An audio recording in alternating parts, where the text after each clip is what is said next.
Well, thank you so much for that wonderful song that grounds us for tonight's speech. And hello, everyone. My name is Mary Wood. I'm a professor of law here and faculty director of the ENR program and center. It is my great pleasure and honor to introduce our speaker, Dean Elizabeth Kronk Warner. I could not agree with our Dean more that she is a force. And I have seen that actually at the intersection of Indian law and climate justice. Thank you for all you have done. But before I turn to the introduction of our speaker tonight, I first want to thank Maddie Prue, our program assistant, for her very dedicated work in organizing this amazing event. And I also...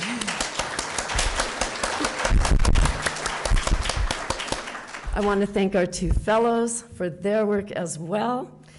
And I also want to say a few words about someone else we are here to honor and remember, the incomparable Rennard Strickland, whose passing in 2020 did not mark the end of his profound legacy. An Osage citizen of the Cherokee Nation, Rennard was widely regarded as a national leader in federal Indian law and really one of the founders of the field. Throughout his lifetime, he published more than 40 books spanning topics from misconceptions about the legal profession to Cherokee lifeways, and he authored numerous other books and articles on other topics.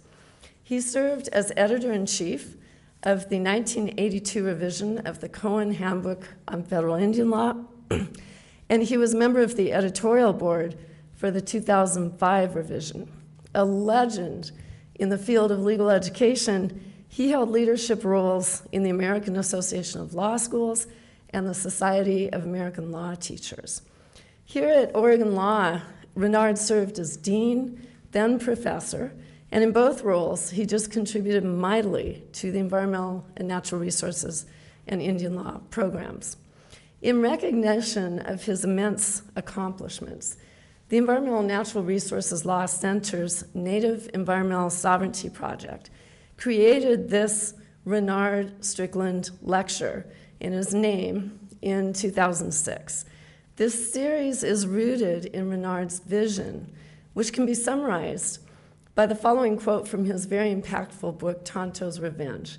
He wrote, "If there is to be a post-Columbian future, a future for any of us, it will be an Indian future." I would also like to honor another giant in the field who very sadly just left us, Charles Wilkinson. He taught federal Indian law here for many years at Oregon Law before joining the faculty at Colorado School of Law. After leaving this school, Charles remained a very close colleague to many of us and a dedicated supporter of the university and a devoted ally to Native nations throughout our region. He too, along with Rennard, was an editor of that very transformational 1982 revision of the Cohen Handbook. Charles's career was marked by momentous works on Indian law, the first textbook that literally launched the field, and books such as American Indians, Time in the Law, Blood Struggle, Fire on the Plateau, The People Are Dancing, and many others. He finished his final book.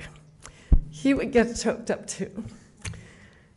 His final book examines the Bolt Treaty Rights decision, and he turned it in the day before he died, the final manuscript, to University of Washington. So certainly the remarkable legacies of both Charles and Rennard underscore that Indian epistemologies and tribal leaderships are essential to all our futures. And that's why I'm so pleased to introduce tonight's speaker, Elizabeth Kronk Warner. Dean Elizabeth Kronk Warner serves as the Jefferson B. and Rita E. Fordham Presidential Dean and Professor of Law at University of Utah's Quinney College of Law. She is a nationally recognized expert in the intersection of environmental and Indian law, and the recipient of several awards for her excellence in teaching across property, Indian, and environmental and natural resources law. With more than 40 articles and books to her credit, Dean Kronk Warner's scholarship has included co-authoring several books on environmental issues impacting Indigenous communities nationwide. A citizen of the Sault Ste. Marie Tribe of Chippewa Indians, she has also served as an appellate judge for her nation and as a district judge for the Potawatomi Tribe, the Prairie Band. Dean Kronk Warner engages broadly to advance legal education in the profession nationally. She serves as chair of both the Dean's Steering Committee and the Membership Review Committee for the Association of American Law Schools. Earlier this year, she co-chaired the American Bar Association's annual New Deans Workshop. In addition to serving on the Law School Admissions Council Board of Trustees, Dean Kronk Warner is active with the Council's Diversity, Equity, and Inclusion and Audit Committees. As Dean, she is ex officio member of the Utah Bar Commission. In 2014, she received the Federal Bar Association's Presidential Award for leadership for her extraordinary service, commitment, and guidance to the Federal Bar Association and its members. So in short, I think we all feel overwhelmingly honored by Dean Kronk Warner's presence here tonight. Please join me in warmly welcoming Elizabeth Kronk Warner with her talk, Shared Stewardship. Thank you.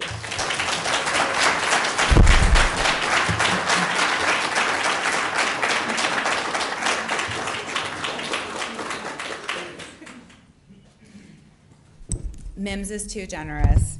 Boshu Nishnabé, hello friends. As was mentioned, my name is Elizabeth Kronk Warner. My pronouns are she and hers, and I am truly honored to be here today. If you're feeling maybe a little emotional or feeling there's good energy in this room, in my tribe we like to say that when you have those feelings, your ancestors are with you.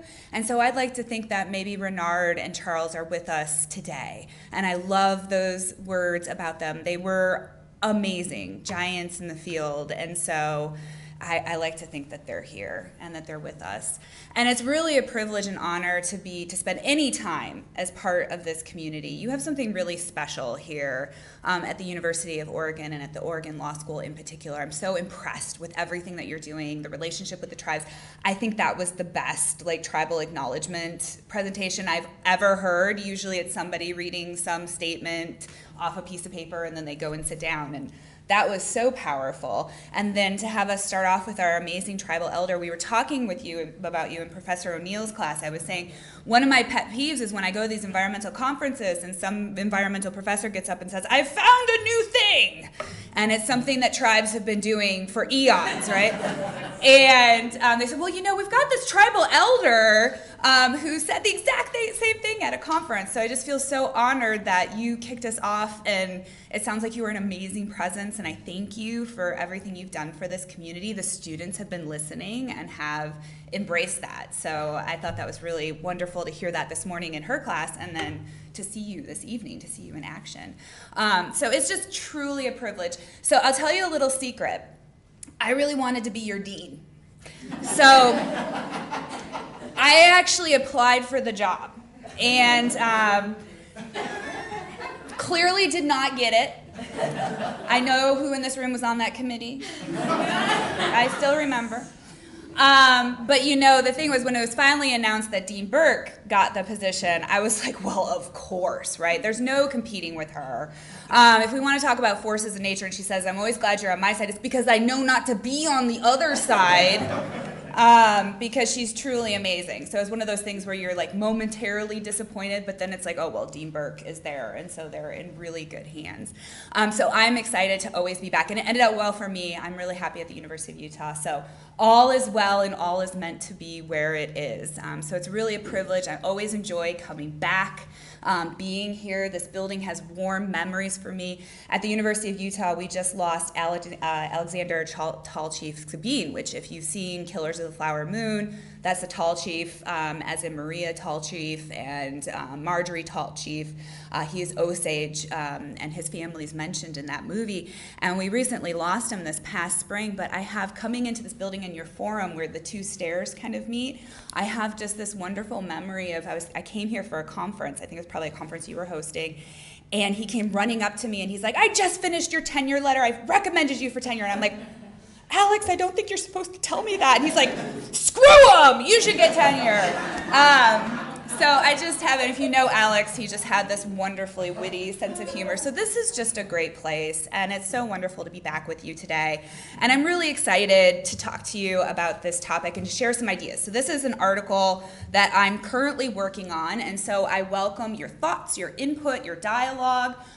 Would love to get how we might get this idea out there. Maybe you'll say, that really wasn't a great idea. I'd love to hear that as well.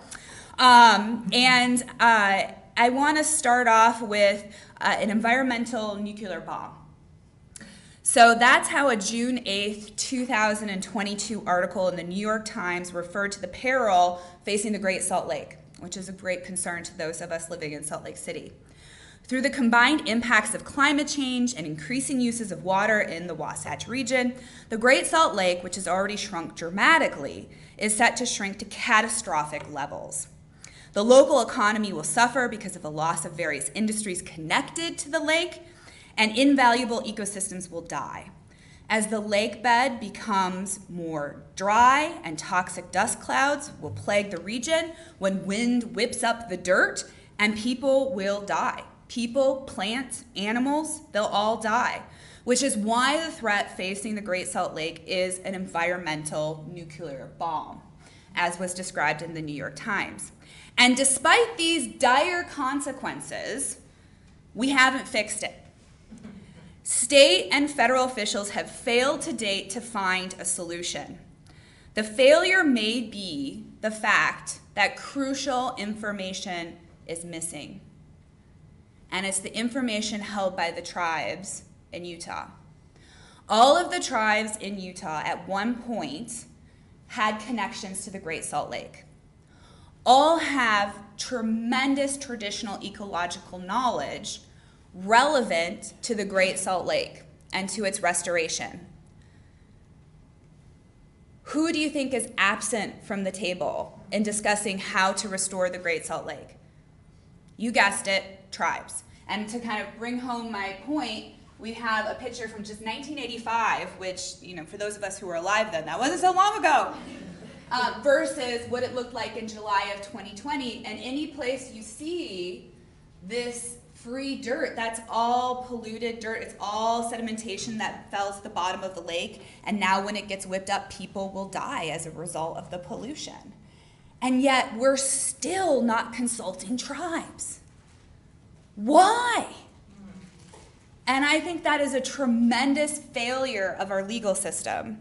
And so what I want to talk to you about today is a gray area in the legal system that I'm hoping we can fill with this tremendous traditional ecological knowledge. And I'm hoping that we can fill it through shared stewardship. And I say that it's a gray area because obviously there's a status quo where we're doing nothing, we're not engaging our tribes, and we're losing tremendous knowledge. There's also something called co-management agreements or 638 contracts, where tribes can enter into agreement with the federal government, which allows for tribes to take over the management of certain federal areas. So for example, there are over 800 contracts between the Indian Health Services and the Bureau of Indian Affairs. So we have tremendous records showing that tribes can do it and tribes can do it better.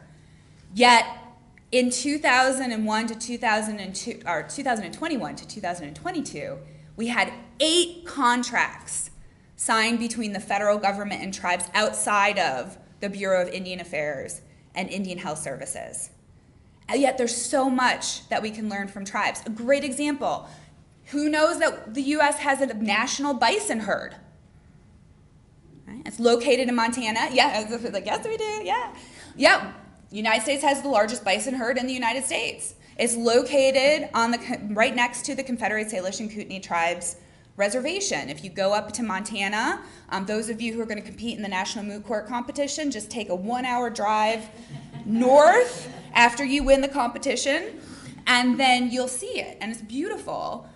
The tribes had tremendous knowledge for managing that herd, yet it took literally decades of fighting with Fish and Wildlife Services to get the tribes to have that ability to manage the herd. The herd is thriving. So why can't we do that in other contexts? So in this presentation, what I'm calling for is increased shared stewardship. And I use the term stewardship to distinguish it from management. So I'm not calling for unilateral tribal control over federal resources, whether that be land or other types of national resources, but rather cooperative partnerships between the federal government and tribes to better manage our existing problems. So hopefully we don't have to have a nuclear bomb go off in Salt Lake City, because we can learn from tribes who have this tremendous knowledge and do a better job. Because there's a lot of evidence to suggest that tribes simply do it better. And many tribes and indigenous peoples possess traditional ecological knowledge that would effectively help manage these lands. For generations, tribes managed the majority of what is the United States for eons, since time immemorial. Why are we not harnessing that knowledge? Why are we not working collaboratively so that we can do a better job? As a result, tribal people developed cultural ties and traditional ecological knowledge regarding managing public land that was originally on or next to their ancestral homelands. Today, tribes' environmental ethics, traditional ecological knowledge, and experience managing natural resources renders tribes uniquely qualified to assume larger responsibility in the stewardship of public lands. And another important role that I think the shared stewardship model plays is oftentimes you'll talk to, and these are very well-meaning folks, who will say, well, the tribes just don't have experience doing that, or they haven't done that particular work. If we engage in more stewardship together, we can demonstrate that tribes are absolutely capable of doing this work, which will hopefully lead to bigger and bolder projects that tribes can take a lead on. So as a result, federal agencies and state officials must work with and look to tribes for guidance in order to effectively manage the country's natural resources. Even where a region lacks a direct modern-day presence, so in my Salt Lake City example, or Great Salt Lake example, currently none of the tribes located within Utah have land bordering the Great Salt Lake. But that doesn't mean that they don't have knowledge that can benefit the restoration of the lake. And so I think we need to acknowledge and find those connections. And the benefits stemming from present-day tribal co-stewardship efforts in Bears Ears, as we'll talk about in one example, exemplify how shared stewardship between tribes and managing government agencies offers a path toward creating long-standing protections for sacred tribal land and the nation's environmental treasures. Ultimately, shared stewardship between tribes, states, and the federal government will lead to better management of our national treasures. And as a result, we as advocates, whether we are lawyers or other advocates interested in advanced interests in Indian country, should be pushing for increased shared stewardship. And I think this really relates nicely to a teaching of Rennard Strickland. And I love the quote that you gave, because I think that's true, right? Like, we would have better management of public lands and resources if we had an Indian future that incorporates what tribes know. I could have gone with that quote. I almost did. But there's this great quote of his from the 7th edition of Federal Indian Law, which, if you've taken Indian law, is a really common case book that a lot of law students have.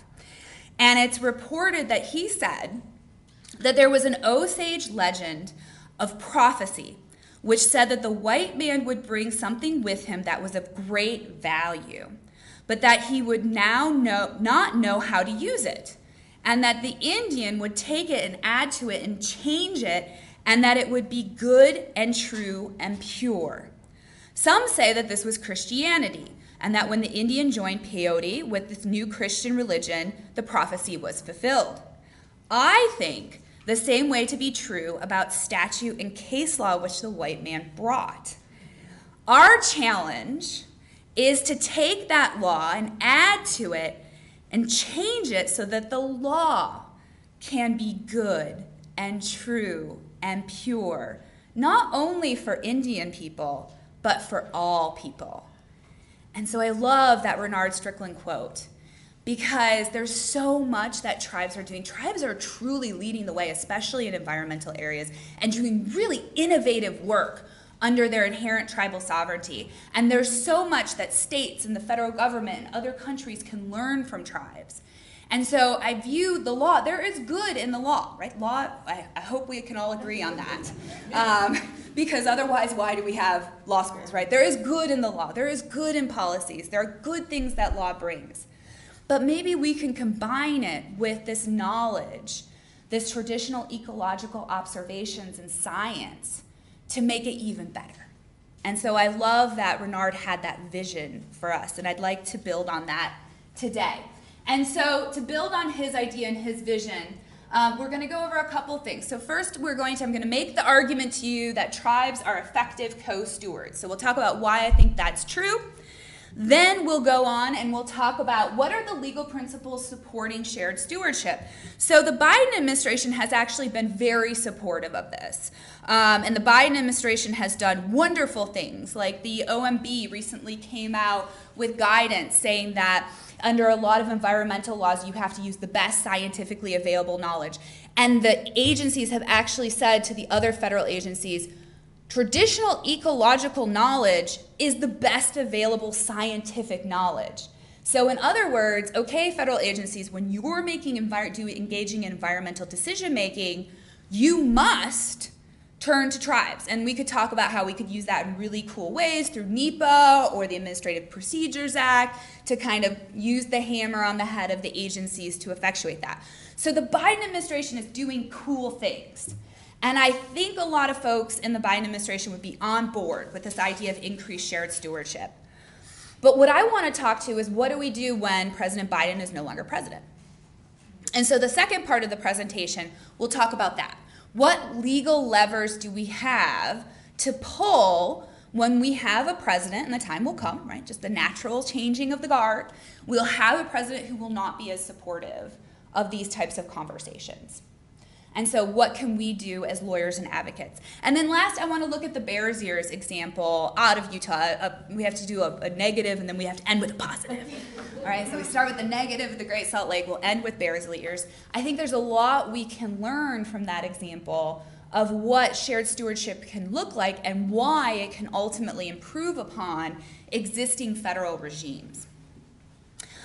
So tribal fears of influence are not limited to Indian country, as many tribes and natives maintain close connection to ancestral land.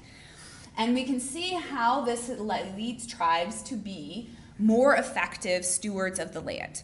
So one of the reasons, and I don't mean to imply that tribal citizens, natives, are the only ones who have unique connections with the land. I'm sure that there are folks in this room that are very close to the land as well. But for many of us who are native, the land plays an especially important role.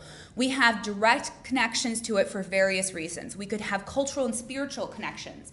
So for example, in my tribe, I can't go and participate in summer ceremonies anywhere I would like. There's not a church or a synagogue that I can walk into and practice my summer ceremonies.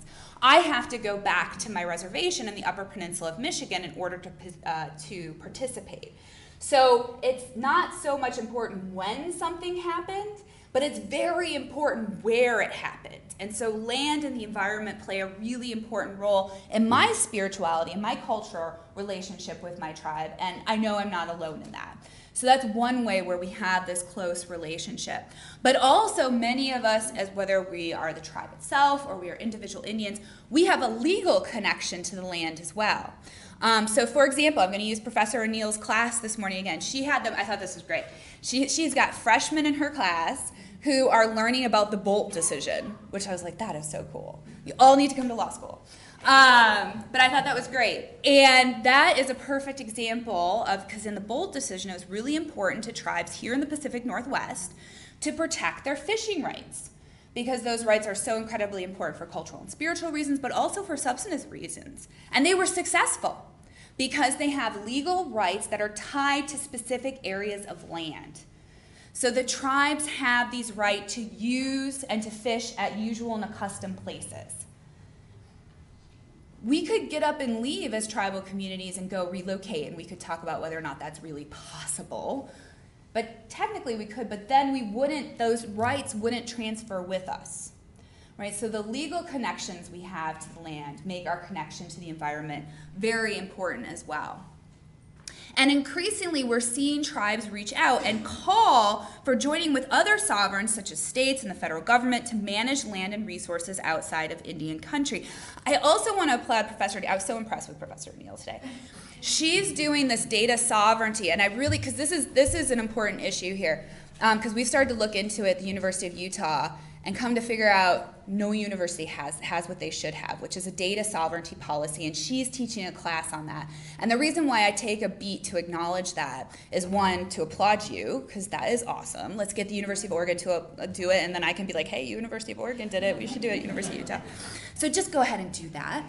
But I also want to say that when I say work, we want to work with it in a way that protects sovereignty and that's mutually agreeable to all the parties. So I don't want to do it in a way that exploits traditional ecological knowledge or tries to take from tribal communities. And she's got a great class. So law students, I think you can take non-JD classes towards your JD. A couple get approval. Go take her class. Just a little shout out. But so I just want to qualify that I'm not saying that we should come in as non-Native members and take knowledge, but rather that we should work collaboratively, and that Professor O'Neill is really thinking about that in interesting ways. And so tribes are calling for this engagement in shared stewardship.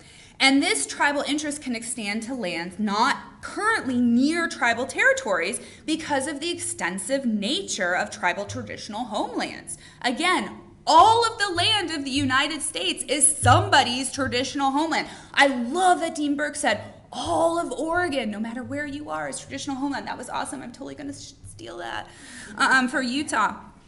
And increasingly, calls are being made by scholars and indigenous peoples to return tribes to a more involved role in managing the public lands. And such calls are supported by evidence suggesting that in some circumstances, tribal governments actually manage public lands better than the federal government. And it's kind of interesting because this is another thing, for all the PhD students or master's students in the room, we need more data on why that's true. We don't have the empirical data. We know it's true. We can look to the outcomes and point to it, and we know it's true. So there's a lot of speculation on why it's true. One of the things that people speculate is because as tribal folks, we just know how to do more with less. So at last night's dinner, we were talking about what we can do with Velveeta cheese. Because we had commodity cheese growing up. And so if you apply that to the national parks or the national forest context, that could certainly be a reason. But for those of you who are going to go on to do empirical work, that would be great to have the empirical data to back it up. And this is especially true with ecological management, a role tribes have historically obtained success in performing, suggesting that all sovereigns can benefit from tribal co-stewardship of national treasures.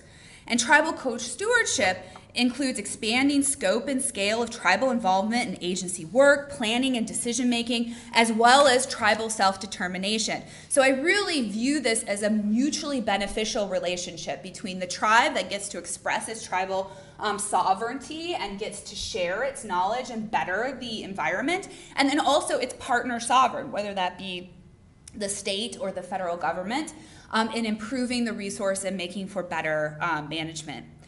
Tribes can make the case that they can perform functions on some federal lands more competently than the federal land agencies themselves due to comparative tribal advantages. So let's think of an example. Fire suppression, right? The Forest Service for a long period of time was replacing trees same age, same variety, so wildfires would come through and would just wipe out these entire forests.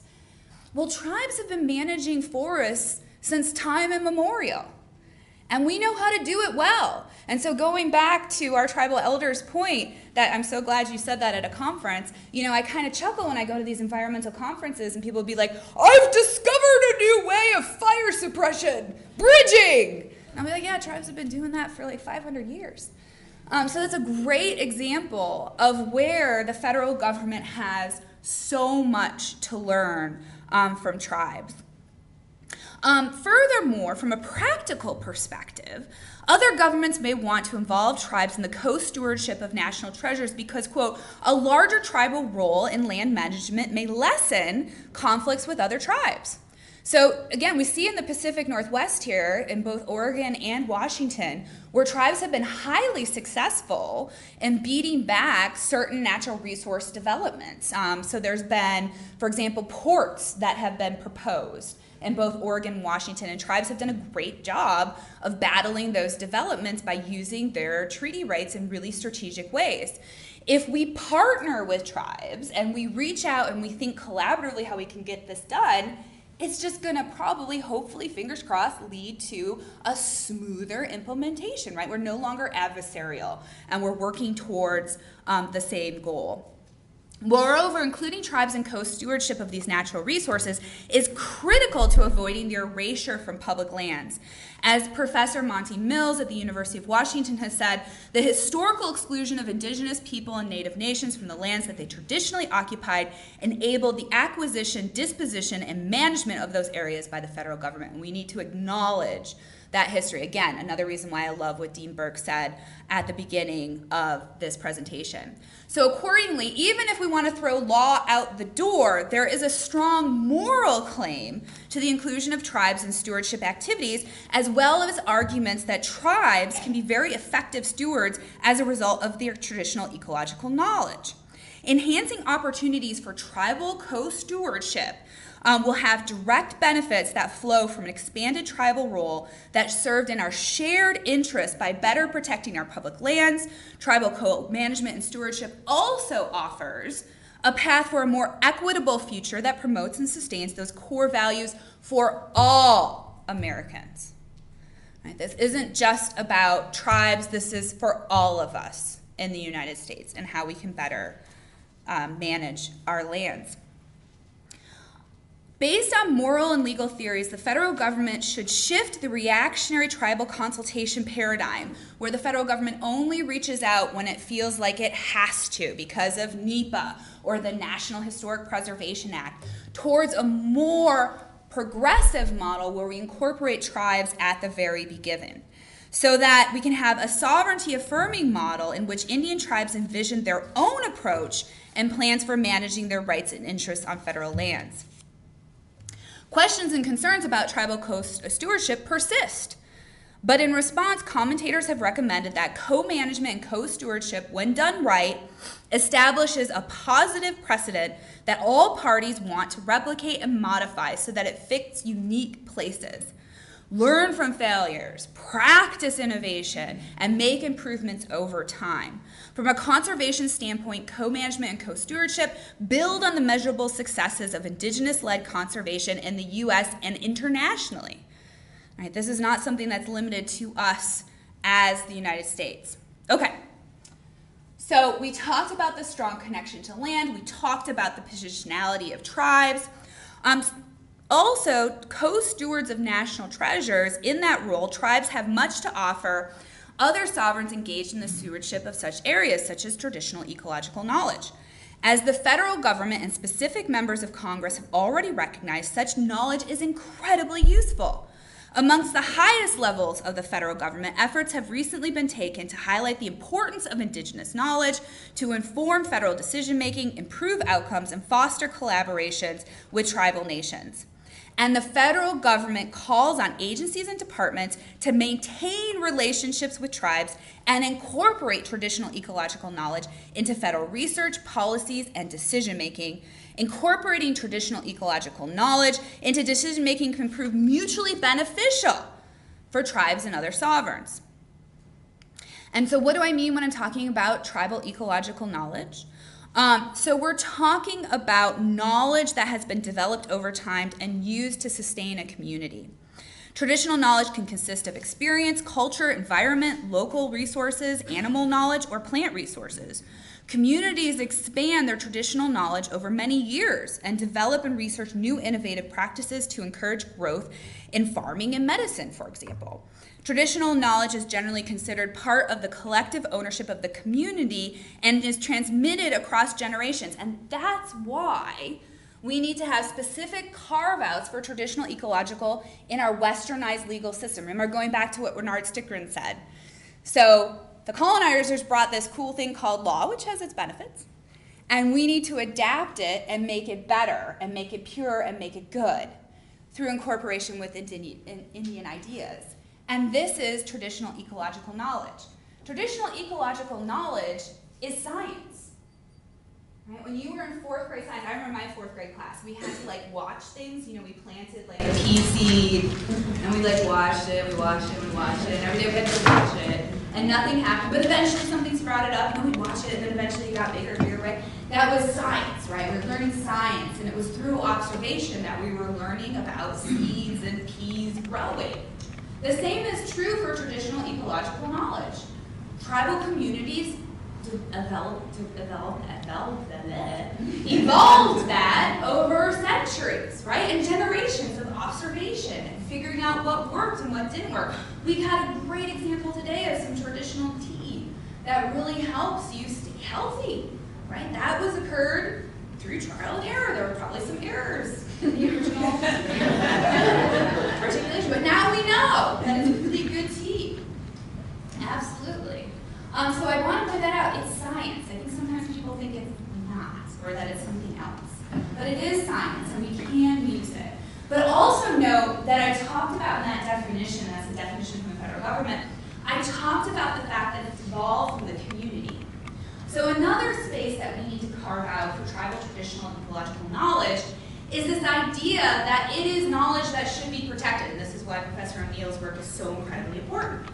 Because those of you who are IP scholars, intellectual property scholars in the room, you know that in order to get a mark or a copyright, what is the requirement of the law? Can it come from a community? No. You're like, oh gosh, I haven't taken IP. No, the law speaks to individuals developing knowledge that can be protected by the law. So our existing Western scheme doesn't create protections for this knowledge. Again, why I'm so happy that Professor O'Neill is talking about how we can protect it. But we have to think about this in different ways. Knowledge that's valuable, knowledge that's scientific, and knowledge that we should work collaboratively in order to improve our existing regime. And we can also, again, look to fire suppression as an example. By incorporating these types of indigenous methodologies into the management of the forest, it can cut off larger fires for communities from establishing a bridge between landscaping, right? This is how you bridge in the forest fire system. In turn, reducing the fire frequency and fuel load by eliminating the amount of fuel, the amount of biomass that's available for wildfire. Such a big issue for us here in Oregon, right? I was kind of chuckling. Those of you who are on the environmental listserv, I was laughing this morning. I told some of you this already. But there was we won't name names, but there was a professor from the East Coast who sent a message out to the environmental law professor listserv this morning saying, all the other criteria pollutants have gone down since 1990 except for particulate matter 10. What is going on that is leading to more particulate matter? And I have to say, I might have rolled my eyes a little bit and said, oh, those East Coasters. All right, because I might have been sitting right next to Dean Burke and go, oh, forest fires, right? Those of us in the West know that we're facing this increase of forest fires, and so this forest suppression is increasingly important. Moreover, it also is great to engage tribes, and they have the capacity to be good stewards because it promotes tribal sovereignty. So beyond the success in the immediate context, incorporation of traditional ecological knowledge also helps to promote tribal sovereignty. Incorporation of such knowledge results in the benefit of generations of applied knowledge, and through the harmonizing of tribal self-determination and public lands management and conservation, the potential for reckoning with and reconciliation of the dark side of conservation history. We were talking in Professor Neal's class this morning. You look at an Ansel Adams picture, is there ever a person? Is there ever a tribe? You read Wallace Stegner or Leopold. Nature is absent of humans, is absent of tribes. Let's re-envision what that means, right? Let's challenge that narrative. In fact, the UN Intergovernmental Panel on Climate Change, where recent reports have acknowledged with high confidence that adaptation efforts benefit from the inclusion of local and indigenous knowledge. One of the things that comes across really clearly is the fact that indigenous peoples are by far the most effective stewards of biodiversity. And this comes from the UN Intergovernmental Panel on Climate Change. Quote, they do the best job, end quote. Yeah, mic drop, let's walk away, right? So we have a lot to learn. So we talked about the fact that the Biden administration has actually been very supportive of this. We have a new person in charge of the national park systems who for the first time is a citizen of a tribal nation and has actively talked about wanting to incorporate tribes more into the Park Service. I have a colleague who's now on the advisory committee for the National Park Service, and I'm always pestering him. He's like, yeah, I know Elizabeth, tribes. So we've got an in the Biden administration, and things are progressing nicely. We could always do better, but things are progressing. But what about this situation? I kind of want to talk about what are the legal hooks for a situation when we don't have those folks in the federal government, and what legal hooks do we have to make an argument for increased shared stewardship. So the first, of course, is tribal sovereignty. So the federal government, since the initial founding, the Constitution only talks about tribes in a couple places, right? It talks about tribes in terms of the executive's ability to enter into treaties, and it talks about Congress having the ability to regulate commerce with tribes. And the reason why is, lo and behold, the Constitution doesn't apply to tribes, because the founding fathers viewed tribes as separate governments, and we've been separate sovereign nations since time immemorial. So this is not, the existence of tribal sovereignty is nothing new in the United States. And that has been reaffirmed by every administration. Interestingly, President Nixon really kind of ushered in, President Nixon ushered in the self-determination era, saying that the federal government needed to promote tribal sovereignty, and that has been affirmed. And similarly, the Supreme Court has been very protective of tribal rights as well. Well, not so much, but has affirmed tribal sovereignty. I'll say that.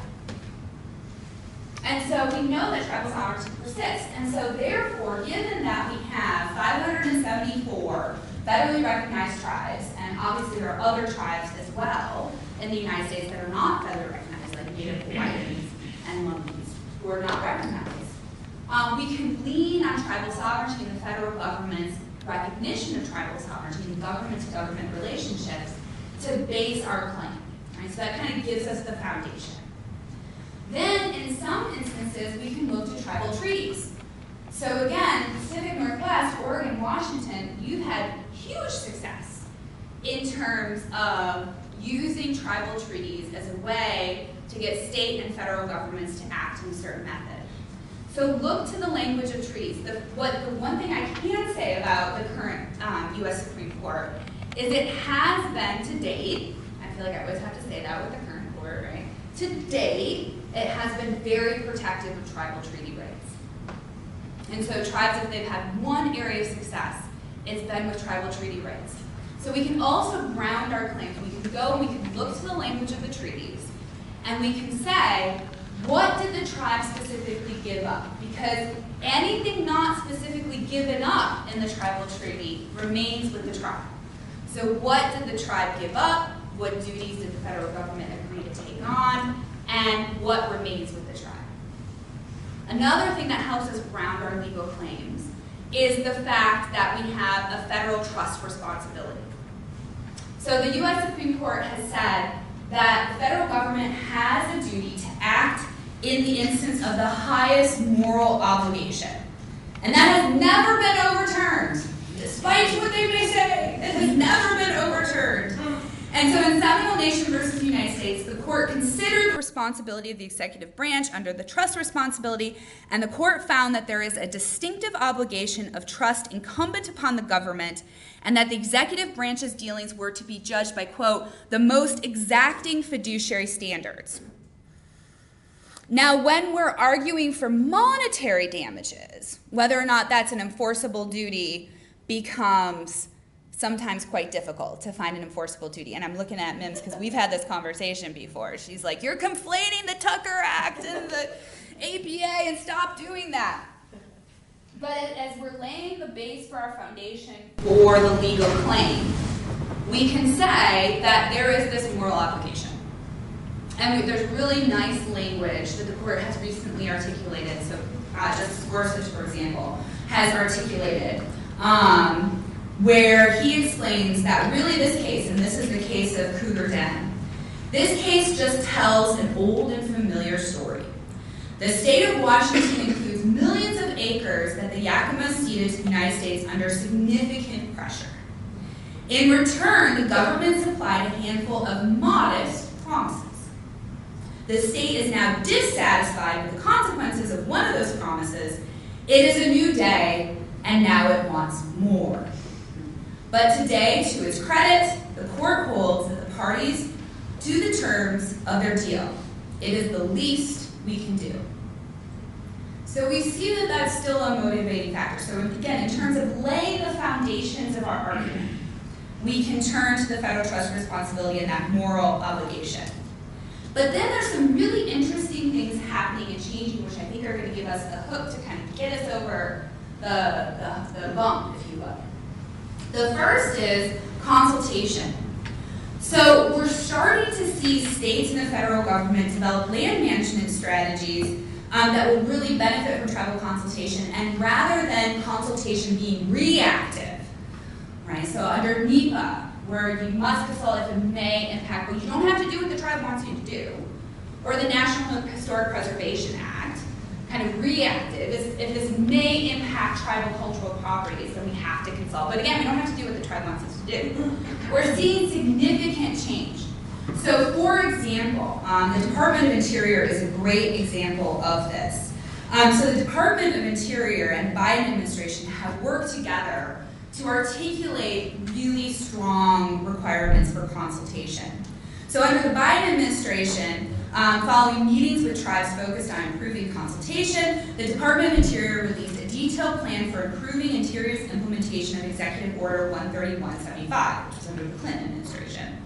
The foreword by Secretary Deb Haaland notes that tribes are not interest groups. Tribes are not interest groups. They're separate sovereigns with legal rights.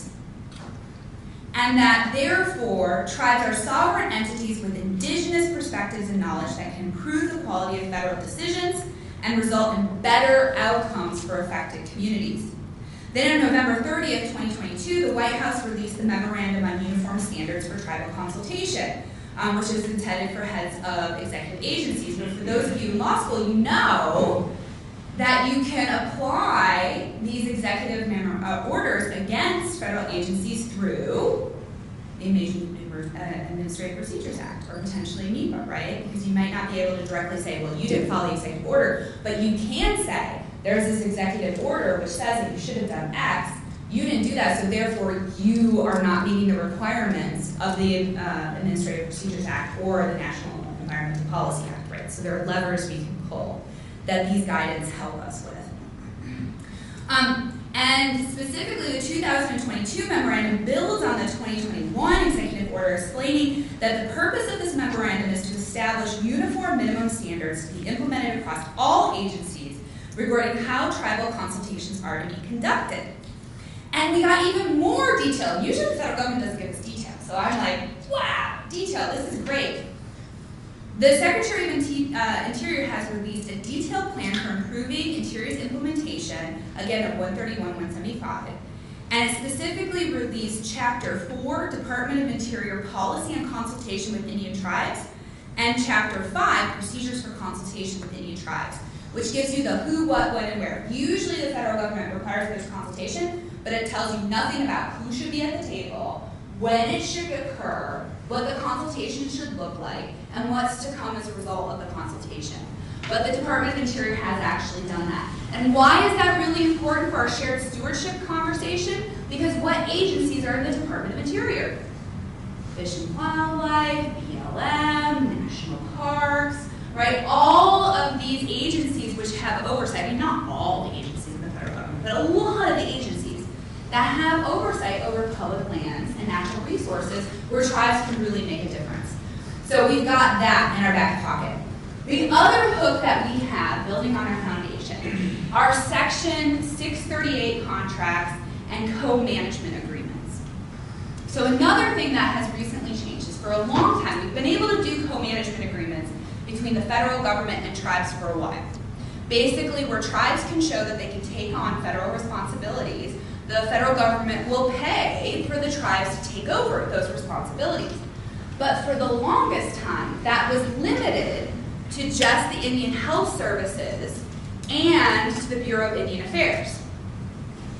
That was recently expanded to all of the Department of Interior and the Department of Agriculture, which has the Forest Service, right? So now, all of these federal agencies, and this is where you're so lucky to have Dean Burke, because you know she was over BLM. She knows it. She's got good information. All of these federal agencies can enter into contracts. So we have the legal hook, right? And so this is where shared stewardship plays a role. So these agencies are probably, they don't know what the BIA and the IHS knows, which is that tribes can do it really well. Maybe they want to see like a demonstration or a pilot project. So for those of you who are thinking creatively of how to be good advocates, you can go to National Park Service, BLM, Forest Service, and say, you know what, my tribal client is prepared to do X. We can demonstrate that we can do X. So for example, tribes have taken over welcome centers to provide information on that area. Who better to provide information on the area than the tribe that's had a connection since time immemorial? And they're demonstrating that they can do it really well. And so you show that for shared stewardship. You say, we're not going to quite get to co-management yet. We're going to try shared stewardship, and we're going to work on this together, and then you're going to see what we can do, and then you're going to give us that contract, because we're going to have an established obligation. So that expansion of co-management in Section 638 contracts gives us that legal hook. Now what we need to do with it is demonstrate to those folks, those agencies other than the BIA and the IHS, who don't know how great tribes are, demonstrate what we can do, that we can do it better for less money, and we'll start to get those management contracts, right? So I think the tools are there legally for us to start to demonstrate this capacity. And so I'll end you with a high note. We started again with nuclear bombs going off in Salt Lake City, which is really depressing. But we're working on it. We're trying to get the state to talk to tribes. And I also want to share a success story out of Utah, which is Bears Ears. So having explored why tribes are excellent co-stewards and the legal principles underlying calls for increased co-stewardship, the Bears Ears case study presents an example of where tribal co-management of cultural resources is proving beneficial, even where the land in question is not directly adjacent to current tribal lands. I'll point out to you, the reason why I picked this picture is that you can really see why it's called Bears Ears, because the two little mountains there look like Bears Ears. That's how the location got its name. And this case study is presented as evidence of how co-stewardship is not limited to lands directly adjacent to tribal lands. So the tribes, the reservations do not necessarily butt up to Bears Ears. So I think sometimes people want to limit it and say, oh, tribes should only be involved where the federal property butts right up against the reservation. No. I don't think we should limit ourselves. We shouldn't limit our benefits in that way. So despite physical separation, many tribes possess valuable knowledge and contributions leading to successful co-stewardship. So the Intertribal Commission at the heart of the Bears Ears National Monument exemplifies the ability of tribes to work together with other sovereigns, and that's really important too. I think when we start to talk about co-management or co-stewardship, a lot of folks in state and federal government hear tribal unilateralism. We want to give this federal property to the tribes. That's not what we're arguing for, right? We're arguing for mutual relationship which will benefit all the parties and lead to better engagement and management. So a little bit of history on the Bears Ears region. So the Bears Ears has been a unique environment, has cultivated life, and has been a region for home for many for over 13,000 years. So over 13,000 years, Indigenous people have cultivated and inhabited Bears Ears, and its surrounding lands. In fact, we have records demonstrating that early hunters and gatherers roamed the land and left behind some of the oldest archaeological sites and relics in Western North America. So it's an area of tremendous importance. So generations of indigenous peoples have been in this region, and moreover have been there recently. So many have a significant tie, so this includes the Hopi, the Navajo, the Uinta and Ouray Ute, the Ute Mountain Ute, and Zuni tribes. And that's important because it's those tribes that are going to come together to co-steward this land. Now, starting in the 1850s, settlers started to expand and push tribes out of this territory. And eventually, they were put on reservations outside of the Bears Ears property. And then, although federal mandates required the tribes to remain on the reservations, many tribal people, this is such an important area of cultural and significant impact, that tribal citizens would come back. They would the threat of federal penalties was not enough to keep them away. This area of land was so incredibly important.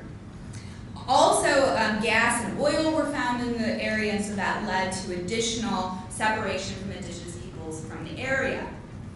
But still, despite this separation, for decades, Native groups have sought protection from Bears Ears. And tribes have recognized that there are threats to Bears Ears: looting, tourism, natural energy development, and improper land use that pose serious harm to the area. And so therefore the tribes reached out. And so there was an opportunity that occurred under Senator Robert Bennett when he started the Public Land Initiative in, I believe, 2010. And the Public Land Initiative brought together various organizations and counties to negotiate land use throughout southern Utah. And he specifically reached out to the tribes. He recognized this possibility.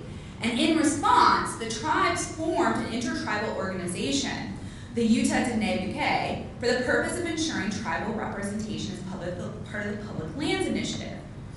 And so in 2010, this intertribal organization embarked on a mapping exercise to map what was at Bears Ears and its historical significance. Now, unfortunately, Senator Bennett lost his election. So he was unseated.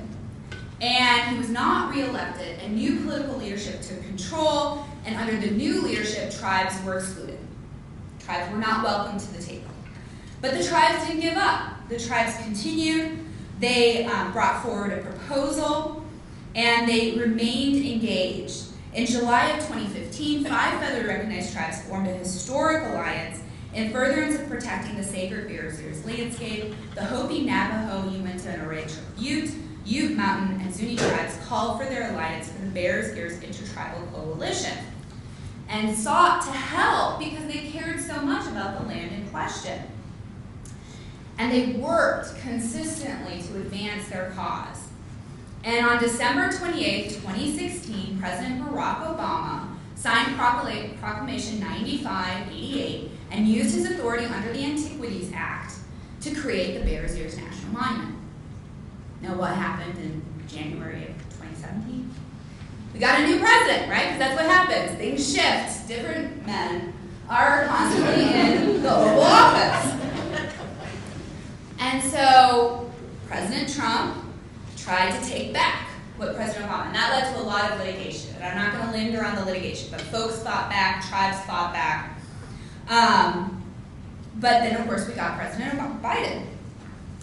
And after President Biden was elected to office, in October 2021, Biden signed Proclamation 10285, which confirms, restores, and supplements the boundaries and protections provided by Obama's proclamation, including the continued reservation of land added to the monument by Trump's proclamation.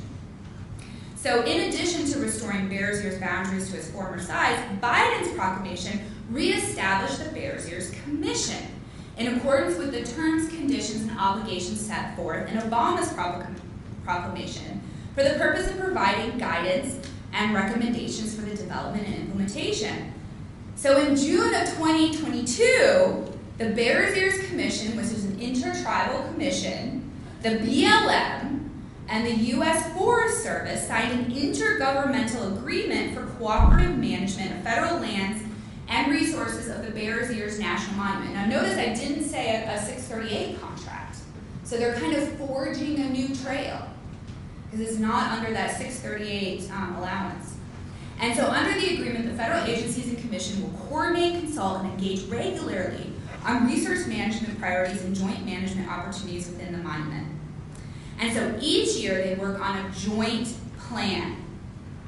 And co-stewardship duties of the Bears Ears Commission include providing the BLM and Forest Service information about valuable artifacts and sites within the National Monument. Additionally, the Commission agreed to notify the agencies about issues recognized by other unrepresented tribes in the region, so kind of recognizing that not all tribes impacted are part of the Commission. On the flip side, the BLM and the Forest Service are entrusted with ensuring that federal policies reflect the need of tribal nations. So again, symbiotic relationship. We're helping one another. That tribal leaders have meaningful involvement in the management process, and that tribal knowledge and local expertise is reflected in agency decisions affecting Bears Ears. Ultimately, the agreement governs co-stewardship of the Bears Ears National Monument for an initial 5 years. And again, I think this is so important. Like, okay, well, we'll agree to 5 years, but we're going to show them what we can do in 5 years. I mean, we know what to do with Alvita. And we're going to go in and we're going to show them. And so they're going to be really excited to expand that agreement in 5 years. So the world is hopeful, and I share this idea both to give feedback, which I love, but also to kind of point out, I think sometimes being somebody who's interested in advocacy of Indian country or being an Indian law lawyer can be a little depressing because you're like, oh man, we keep on losing. The law is really problematic for this way. We have all these problems, but we can use the law in really creative ways to kind of create a new path forward and create new opportunities and demonstrate the strengths and everything that tribes bring to the table and why tribes are really remarkable leaders doing innovative work in the area of law and policy. So we can go back to Rennard Strickland's vision of taking the white man's laws and combining them with Indian knowledge to make what is true and good and pure. So let's follow through on his vision and make this happen. Chain of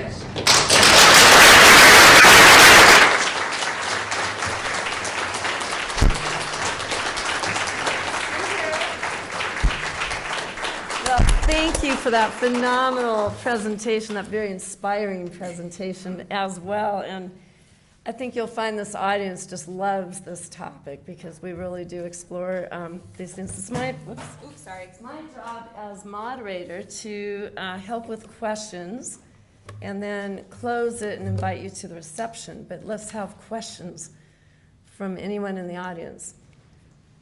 I might be so bold as to start. That be okay? So I love this topic. It's one that I think has so much potential. I have so many questions, I don't know where to start. I guess I would start with the Columbia River situation where you've got Columbia River Intertribal Fish Commission, which is, I think, the largest tribal agency in the United States. And through the treaty litigation, the courts actually set up a consent decree here and also a similar one up in Puget Sound area, where there's a whole framework management plan. I keep looking at Howie to make sure I'm straight path with this. But in any event, and the tribes moved from co-management of harvest to hatcheries to habitat to then got into dams and now get into climate. So is there anything like that in another region of the United States? Yes, and so that's another, so if we I like to think about these things as tools in our toolbox, right? So we've got shared stewardship, we've got co-management. We also have intertribal agencies. And another great example of an intertribal agency that's had success and is kind of lifted up along with the intertribal agency that you're talking about, which is kind of looked to as the gold standard, is the intertribal agency managing bison in the Great Plains. And so if any of you are interested in how you can utilize tribes coming together in an intertribal commission, Bethany Berger just authored an article speaking specifically, looking very deeply into that organization and also the bison organization and how tribes have accomplished their goals through intertribal organizations. So I definitely recommend her article to you. I'm forgetting where she published it. But Beth Eberger, B-E-R-G-E-R, and it's a really interesting article. Terrific. And maybe that prompted a question. Here we have Howie. Could you talk a bit more about the National Park Service, a little bit more detail? Because Chuck Sands, a director, is still a tribal member from Oregon, so we've got sort of special interest in the Park Service. And Clear Lake National Park in Oregon is right next to the former Klamath Reservation. Actually, part of the reservation originally was in what became the National Park. So, what are some more detailed examples of what's going on in the Park Service in terms of pet stewardship? Yeah, so the answer is we've got 2 or 3 contracts at this point, so not a whole lot, but lots of potential. So I'm super excited for his leadership, and he specifically said that he wants to enter into more co-management agreements and also shared stewardship. So I'm excited to see what he's going to do. Because the only limitation on co-management and shared stewardship is the federal government can't agree to an agreement or can't kind of give away anything that's inherently federal. What the heck does that mean? I mean, I would make the argument that there are very few things in a national park that are inherently federal, right? So that's really the only, of course, you can go the exact opposite way and say everything federal. But it's a very vague term, and so I think that creates a lot of space.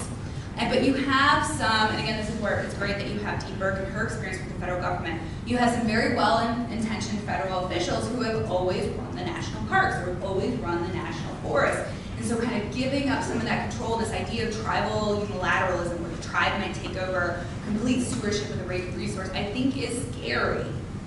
And so demonstrating, thinking of small ways, like the tribes that have taken on the visitor center. Like, let's give the tribe the visitor center to start with the national park. And show the tribe what they can do at the visitor center. And then we can move on from there. And so kind of demonstrating. I think that has, I mean, I would love it if he would turn over all of national parks to tribes. But I think in political reality, that's not going to work. So by baby steps and slowly doing it over time, I think we can get there. And again, the bison herd, Prairie Salish and Kootenai tribes, I think is a great example. There was decades of fighting over whether or not the tribe could have management of that herd. And finally, Biden came in and said, we're done, we're not fighting anymore. The tribe gets it, and they're doing a great job. So I think as long as we have more examples of that, we can get more inclusion. Yeah, thank you. You've talked about tribal unilateralism a few times and the fear of that. Can you talk about an example of what that would look like or has looked like if it's ever happened? Yeah, so the bison herd is a great example. So when this initially came up, gosh, I want to say it might have been in the 90s. It's definitely been, I think, 3 decades when this idea of the tribe was like, hey, we can get these 638 contracts. There's no limitations on that. We want to take, the bison are sacred to us. We want to take over management of the herd.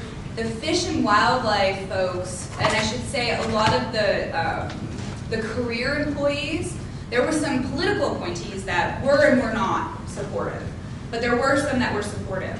But it was the career folks who were really nervous about the tribe taking over management. It's this honest belief that we're lesser than. And we don't have that knowledge. And I think part of it is that's why I want to take some time to define traditional ecological knowledge too. It's science, right? It's observation just like any other type of science. And so the knowledge we have is as beneficial, if not more so, than your biologists who might be going out and working with the tribe. So I think folks just need to see that. We need to get over that racism and just see that we have capacity.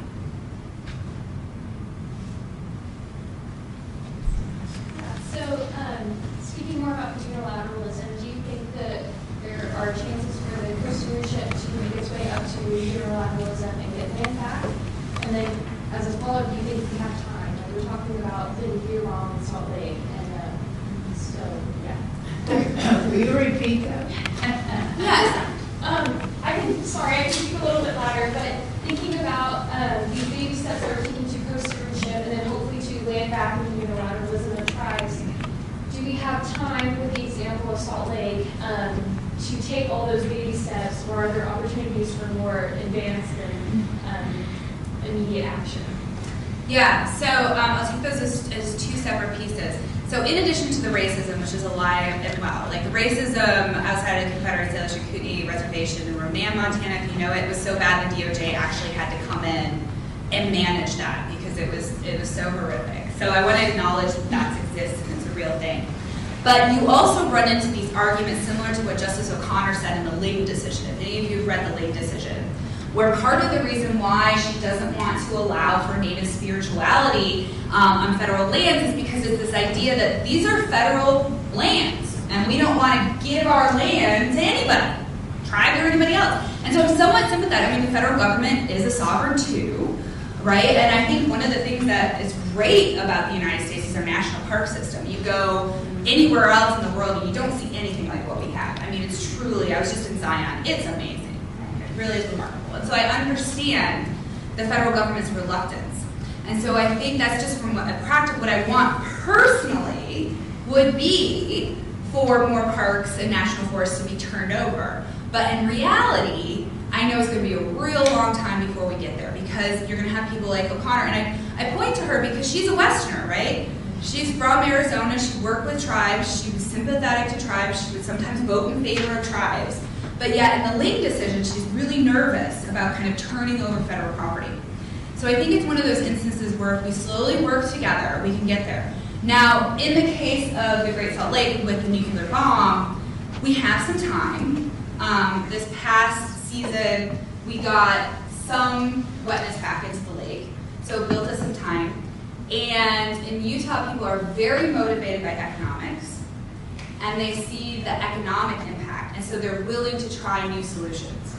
Like at one point, they were seriously talking about, I don't know if it made it out here to Oregon, they were seriously talking about building a pipeline to pipe in saline water from the ocean. They were so desperate to try to fix it. So I think, and having that New York Times article start and call it a nuclear bomb was scary. Like folks in the legislature paid attention. So they're paying attention, and they're willing to kind of go to extremes. So I'm hopeful. And one of the big things, we only have, our legislators are only in session in the spring for a couple of months. And so session's coming in soon, and we're actively working on it. So we have a Professor Brigham Daniels who's secured some funding and is going to go to the state and try to move forward these types of arguments. So I always have hope. I'm the eternal optimist, but I'm hopeful. Doing great. So thank you for taking me back and Professor Amos to our days at Interior. So I want to follow up on this question. And that is, okay, we used to say all the time, elections have consequences, as you talked about. And so let's have a 5-year agreement and see that that all goes well. Meanwhile, the administration changes, right?